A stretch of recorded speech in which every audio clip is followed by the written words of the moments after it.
Bonjour à tous, bienvenue sur Affaires et droit en pratique. Aujourd'hui, plongeons dans l'article 6 du Code des obligations civiles et commerciales du Sénégal. Nous allons explorer l'obligation de faire ou de ne pas faire et les conséquences en cas de non-exécution. Restez avec nous pour comprendre les détails de cette disposition légale cruciale. Lorsqu'il s'agit d'obligation de faire ou de ne pas faire, l'article 6 met en lumière l'importance de l'exécution complète de ces obligations. Décortiquons ces aspects pour mieux saisir les implications juridiques. Obligation de faire ou de ne pas faire?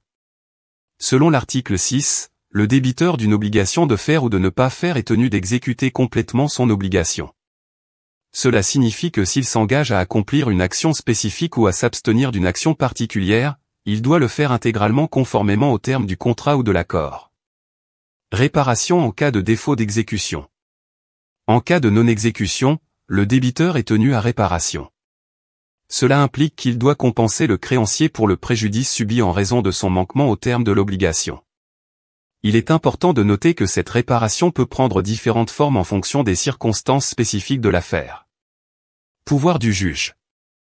L'article 6 confère également au juge le pouvoir d'ordonner des mesures spécifiques en cas de non-exécution.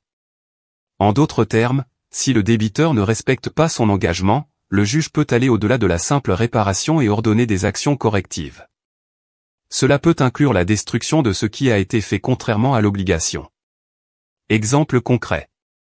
Pour illustrer cela, imaginez qu'une personne s'engage à ne pas construire une structure spécifique sur sa propriété, mais ne respecte pas cet engagement. Dans un tel cas, le juge pourrait ordonner la destruction de la structure non autorisée en plus de toute réparation due au créancier. En conclusion, l'article 6 souligne l'importance de l'exécution complète des obligations de faire ou de ne pas faire. En cas de défaut, des mesures de réparation sont prévues, et le juge a le pouvoir d'ordonner des actions correctives spécifiques pour assurer le respect des engagements contractuels. Merci de nous avoir rejoints sur Affaires et droit en pratique. N'oubliez pas de vous abonner pour rester informé sur vos droits légaux. Si vous avez des questions ou des sujets que vous aimeriez que nous abordions, n'hésitez pas à les partager dans les commentaires. À bientôt. Bonjour à tous, bienvenue sur Affaires et droit en pratique.